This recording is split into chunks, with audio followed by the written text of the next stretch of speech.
Ahkam en bref. Tayammum. Que faire si nous ne trouvons pas d'eau pour faire le wudu? Le tayammum est une alternative au wudu et au ghusl dans certaines situations. Comment accomplir le tayammum? Commencez par établir l'intention qui est de se rapprocher d'Allah à travers cet acte.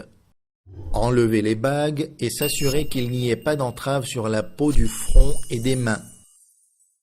Frappez en un seul coup la terre avec les paumes des deux mains. Passez les paumes de main sur le front de la ligne capillaire jusqu'au haut du nez, incluant les sourcils et de haut en bas. Puis, essuyez le dos de la main droite avec la paume de la main gauche, du poignet jusqu'au bout des doigts.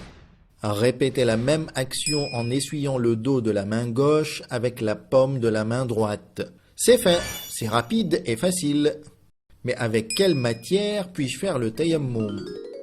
On peut accomplir le tayammum avec de la terre, du sable, de l'argile et de la pierre. Il est également possible de le faire avec du gypse ou des briques de terre, mais aussi avec de la poussière qui s'est accumulée si elle est considérée comme de la terre en particules. L'important est qu'il doit laisser des traces sur les mains. Par exemple, il n'est pas permis d'utiliser du marbre sans qu'il soit recouvert de poussière. Ce qui est utilisé pour le tayammum doit être propre, tahir et pur, et ne doit pas être usurpé. Si on ne trouve aucun des éléments mentionnés, on peut faire le tayammum avec de la boue. Si on n'en trouve pas, on peut utiliser un objet poussiéreux, comme un chiffon poussiéreux. Il y a quelques situations dans lesquelles nous devons faire le tayammum.